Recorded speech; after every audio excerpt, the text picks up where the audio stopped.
Y abrimos el taller de poesía de Gente Despierta porque ya tenía yo ganas de saber qué había pasado con esos versos que quedaron escritos en el aire la semana pasada. Lara López, buenas noches. Buenas noches, Julia. Buenas madrugadas, a estas horas. Eso es verdad. En mi mano el otoño come su hoja, un verso de Celan, considerando en frío imparcialmente, de César Vallejo, y de Señora tomando sopa, de Olga Orozco, ese detrás del vaho blanco está la orden, la invitación, el ruego. 3 primeros versos propuestos por el poeta Julio Espinosa, que es fundador del Estudio de Escritura de Zaragoza, es narrador, es antólogo y crítico literario, porque los poetas sois muchas cosas en uno, tenéis muchas facetas, Lara. Pero hay un solo ganador. ¿Y qué ganador? A ver, vamos a escuchar.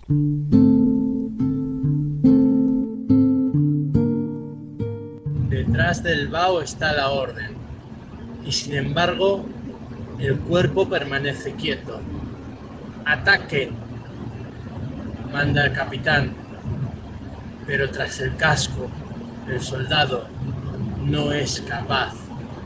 ¡Ataque, soldado!, repite con voz de mando, pero él permanece paralizado.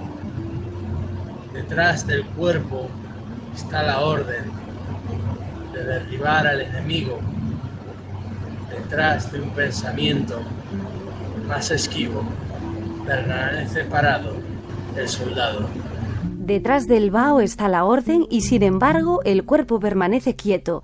Ataque, manda el capitán, pero tras el casco el soldado no es capaz. Ataque, soldado, repite con voz de mando, pero él permanece paralizado. Detrás del cuerpo está la orden de derribar al enemigo. Detrás del pensamiento más esquivo, permanece parado el soldado. Lara López, pero bueno, que es nuestro primer oyente con poema en Gente Despierta esta temporada. Eso sí, un poema anónimo, o al menos solo tenemos la voz del autor, que no lo ha firmado. ¿Qué te parecen, Lara, estos versos? Pues, opinión de experta, cuéntame, a ver. Ha hecho un poema estupendo. Qué bien. ¿No? ¿No te ha parecido a ti? Me parece sí, pero vamos, que tú lo puedes analizar mucho mejor. Lo recibimos casi enseguida, así que no tuvo desde luego mucho tiempo para pensar, y por supuesto en la radio pues se nos pueden trastocar algunas cosas a todos, pero bueno, yo creo que tiene muchísimos aciertos, quizá con pequeñas consideraciones podría redondearse. Venga, va, analicemos un poco, Lara. Pues antes de nada recordemos que el primer verso del poema está cortado. El verso completo es: detrás del vaho blanco está la orden, la invitación o el ruego. Nuestro oyente al hacerlo, al cortarlo, ha podido, eso sí, aprovecharlo, centrarse en esa orden con la que nos lleva al casco. El casco al soldado, al capitán. En el poema de Olga Orozco toda la información está en el título, Señora tomando sopa. Detrás del vaho blanco está la orden, la invitación o el ruego. Cada uno encendiendo sus señales, centelleando a los lejos con las joyas de la tentación o el rayo del peligro. Era una gran ventaja trocar un sorbo hirviente por un reino, por una pluma azul, por la belleza, por una historia llena de luciérnagas. Pero la niña terca no quiere traficar con su horrible alimento. Rechaza los sobornos del potaje apretando los dientes. Es solo un fragmento de un magnífico poema de Con esta boca en este mundo de 1992. Si buscan en YouTube, por cierto, van a encontrar algunos registros de la poeta, de ella misma, de Olga Orozco, leyendo esta oda, antioda a las sopas y a los mafalda. Y que es increíble y es maravilloso que las palabras nos lleven a mundos tan diferentes, a la sopa, al campo de batalla. Sí, eso es una de las grandes claves del poema, ¿no? Nuestro oyente ha sabido utilizar eso, los campos semánticos, la orden, manda el capitán, voz de mando. Sería interesante que le diera una vuelta a las segundas repeticiones, quizá, buscar imágenes que anticipen esa negación a la que se está enfrentando el soldado. Ese no querer acatar una orden conlleva, desde luego, una lucha en la cabeza del soldado, y el poema lo toca, el casco, el pensamiento, ¿no? Ahí está. Y un poquito más de tiempo puliría ese juego y otros, como la aliteración de pero permanece paralizado, y más adelante permanece parado el soldado, pues que si le das una vuelta son pequeños cambios, hay que superar quizá esas rimas internas, no siempre se hace, pero bueno, son pequeños ajustes que hacen brillar el texto. Pero Julia, si te parece, Me Si te parece parece seguro. a ti bien, voy a preguntar a nuestro invitado de hoy si él añadiría algo más a esta leve corrección. Como te digo, me parece estupendo. De hecho, lo vamos a recibir con redoble de tambores, ¿verdad? Premio Cultura Viva CSIC 2019, profesor en Fuente Taja, en el grado de Artes de la UOC, creador y tutor de poesía de yoquieroescribir.com y director de la Piscifactoría. Gonzalo Escarpa, poeta, que si sigo con tu currículum, que se nos acaba el programa. Bienvenido a este taller de poesía que comanda Lara Muchísimas López, gracias. Gonzalo. Hola, ¿cómo Muy amable estás? y enhorabuena a las dos porque es maravilloso que haya esta cocina de análisis de versos en la radio nocturna. Oye, Gonzalo, bienvenido. Ya sé que es un asalto, ¿eh? Pero como tus análisis estilísticos son de libro, ya sé que no podemos ahora hablar de los elementos básicos constituyentes del hecho poético, que es un texto tuyo tan bonito, ese método hermenéutico que sueles utilizar. Pero sí un pequeñito apunte para nuestro poeta de hoy. Por favor. Claro que sí, ya sabéis que los poemas nunca se acaban del todo, sino que se abandonan. Entonces, y este ha sido además creado muy, muy rápido. Entonces estoy de acuerdo, por supuesto, con todo lo que apuntaba Lara, Ajá. pero creo que es muy importante, por un lado, lo mejor, yo intento siempre rescatar algo muy positivo y algo menos, y partiendo de que además no existe bien y mal del todo en la poesía, sino aquello que funciona más o menos. Creo que lo que mejor funciona es la fusión del fondo y la forma, ¿no? A todos nos ha gustado, yo creo, ese soldado que no quiere serlo, esa denuncia a la guerra. Y en ese sentido creo que está perfectamente escogida la temática y cómo está desarrollada esa temática. Y la parte que me ha gustado no tanto es, ella comentaba el tema de las rimas internas. Creo que hay algo que se nos olvida muchas veces, que son las asonancias, que son esas rimas no pretendidas que aparecen de pronto, ¿no? Que no son exactamente ni aliteraciones ni rimas completas.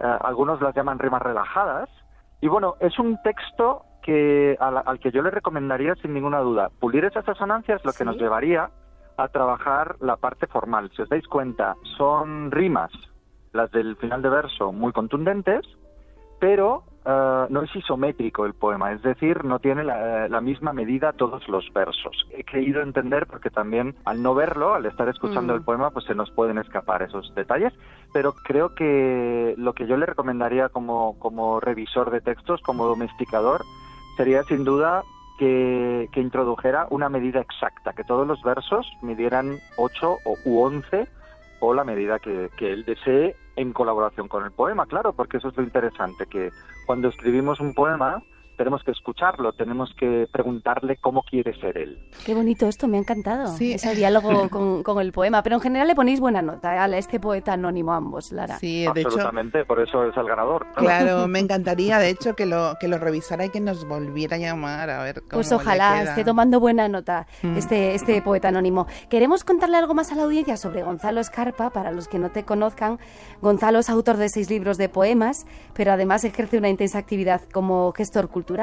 Fuiste coordinador de promoción cultural en el Instituto Municipal de Arte y Cultura de Puebla, en México. También jefe de proyecto de Madrid como ciudad invitada a la Feria Internacional del Libro de Guadalajara, México. Diriges el ciclo L de Lírica y el Premio Nacional de Poesía Viva L de Lírica para ámbito cultural. Y has publicado hace nada la antología La Casa del Poeta con 111 poetas de España. Y uno de esos 111 es mío. Ahí está, por cierto. Uno de los mejores. Oh, gracias, pero porque estoy delante, claro. Oye, que me entran ganas de preguntarte, Gonzalo, como a los músicos, ¿se vive de la poesía en España? ¿Se puede vivir de la poesía en España? Se puede vivir maravillosamente bien y con muchísima felicidad.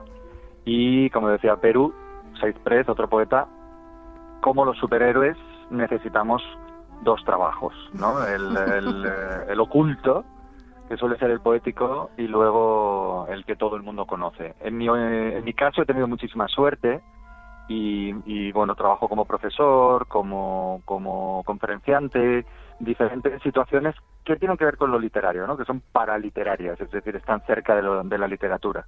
Pero bueno, no recuerdo quién decía que de la poesía no se puede comer, pero sí se puede desayunar. Y bueno, y sobre todo la diferencia importante es esa de vivir o sobrevivir, ¿no? Y bueno, yo he apostado por vivir. Gonzalo Escarpa, comentaba Julia que eres el director de la Piscifactoría, que es un lugar donde, entre otras cosas, se imparten talleres de poesía. Y bueno, imagino que estáis ahora todos los profesores comenzando temporada, ¿no? Sí, es un momento importantísimo. Siempre septiembre, octubre y enero pues son los momentos en que las personas suelen decidir que tienen que hacer algo con su vida y bueno, pues acuden a los talleres, específicamente el de poesía. Yo creo que todo el mundo ha tenido alguna experiencia con la literatura en algún momento y cuando deciden avanzar, cuando deciden conocer mejor lo que hacen y por qué lo hacen, pues acuden a este tipo de talleres, claro, que estamos felices de ofrecer. Pero este tipo no, es que hay 3. Uno de iniciación con Miguel Sánchez Santamaría, el Club de Lectura de Poesía Joven con Raquel Vázquez, que fue, seguro que te acuerdas, Julia, premio Loewe, sí, y el Laboratorio de Creación Poética, que es el que das tú, ¿no? Creo, Gonzalo. Hemos querido ofrecer esas variantes, ¿no? Porque bueno, la poesía es tan inmensa, es tan ancha, que evidentemente no es lo mismo empezar con ella que llevar 10 años escribiendo, ¿no? Hay un tema sobre el que quería preguntarte, porque estábamos hablando, ¿no?, si se puede vivir de la poesía ahora en el siglo XXI, y yo quería preguntar a Gonzalo un poco por la exposición de los poetas, no solo en las redes, me refiero también a cuando, bueno, tienes el lápiz y el papel y la tablet, lo que uses, pero es que ahora, por ejemplo, tú pues te subes a los escenarios, ¿no? Es muy habitual verte en un escenario junto a otros amigos. Estoy pensando en Eduardo Escofé, en Ajo Micropoetisa, en Bruno Galindo. Yo no sé cómo ves tú esto. ¿Cómo se mueve un poeta ahora?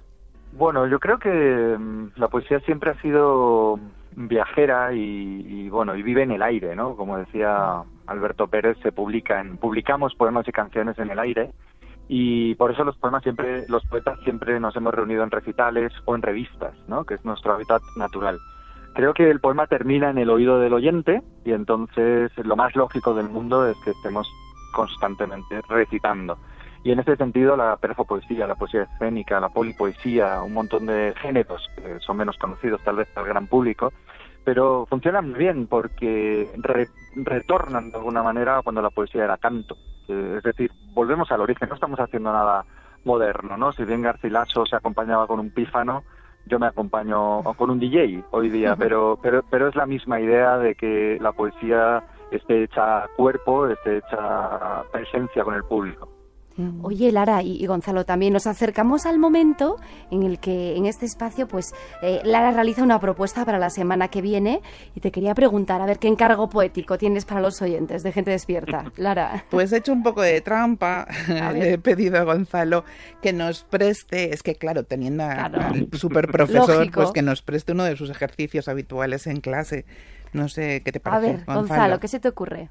Pues claro que sí. Hay un ejercicio que me gusta mucho, que sirve para entender cómo funciona la poesía, que tiene mucho más que de resumen, de síntesis, de resumir una experiencia y compartirla. Y para eso hay un ejercicio que funciona muy bien, que consiste en escribir un poema solo con 5 palabras. Un poema con un orden gramatical, es decir, no es una lista solo de palabras, sino es una constricción como las del grupo Ulipiano, que trabajaban poniéndolo más difícil para conseguir algo más poderoso, ¿no? Pasa con el haiku, por ejemplo, que son solo 17 sílabas. Parece sencillo, no lo es tanto, pero sabes cómo brotan. Ay, que te perdemos un poquito, Gonzalo. Decías que parece sencillo hacer un poema con 5 palabras, a mí me parece complejísimo, Lara. Y Gonzalo, hablabas de la constricción oulipiana y estabas intentando ya explicar esto, y como neófita absoluta, y te pregunto, explícanos esto de oulipiano, por favor. Bueno, ellos eran ingenieros, arquitectos, gente que venía de la ciencia y que consideraban que escribir no era tan difícil, puesto que era simplemente poner palabras una detrás de otra. Entonces lo que hacen realmente es complicarlo con términos matemáticos, de tal manera que, por ejemplo, el gran escritor ulipiano, en mi opinión, es Jos Perec, que os recomiendo absolutamente a todos los que estéis escuchando. Y en su libro La vida e instrucciones de uso introduce unas reglas que son inventadas, imaginarias, que no tienen por qué tener sentido, y que complican mucho la escritura, ¿no? En cada capítulo, por ejemplo, de esa novela tienen que aparecer unos elementos, tiene que tener un número de palabras concretas, dan lugar a los lipogramas, por ejemplo, poemas que empiezan con la misma letra todas las palabras, como en Puedes Pepe pedir perfectamente por pura precisión pelo prestado. Entonces, como veis, eso nos lleva directamente al juego, pero nos lleva a dificultar la escritura para conseguir que tenga más jugo, que tenga más tuétano, más meollo, ¿no? Gonzalo, se nos está yendo un poquito tu sonido. Pero repetimos, Lara, el ejercicio propuesto por Gonzalo para los oyentes. Un poema con 5 palabras. Poema con 5 palabras. Ojo, hay muchas vías de contacto con este taller de poesía. Nos podéis mandar una nota de voz, un mensaje de WhatsApp, de audio, al 683-671909, o bien nos dejáis un mensaje en el contestador, que es el siguiente, el 913461010, y también tenemos un correo electrónico, que quizás sea más fácil, Lara.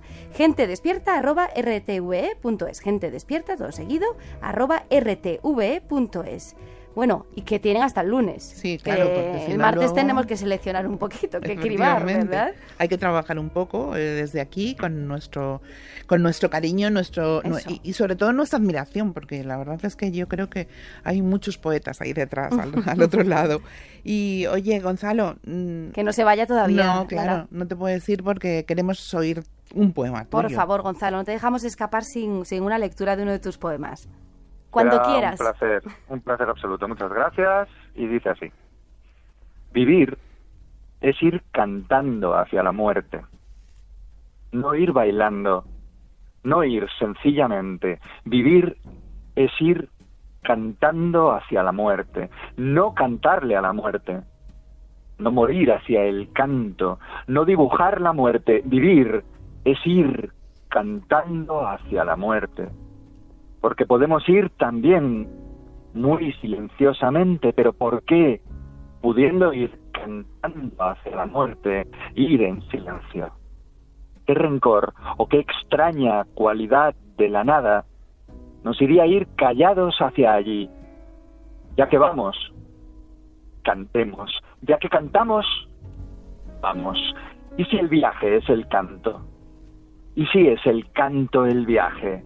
Cantar, morir, dejar parar el canto, soñar los propios sueños y cantar. Yo comprendo que un hombre quiera vivir, no comprendo que no quiera cantar. ¡Qué maravilla es esta! Un aplauso para Un Gonzalo aplauso, Escarpa. sí. Gonzalo, yo creo que Muchísimas podríamos convertirlo en lema de gente despierta, ¿verdad? Yo comprendo que un hombre quiera vivir, no comprendo que no quiera cantar. Muchísimas gracias. Gracias, Gracias a vosotras Gonzalo por Escarpa. Un abrazo muy grande. Oye, qué buen Muchísimas. invitado, Lara, nos has traído hoy. Que la semana que viene volvemos a abrir ese taller poético, Lara.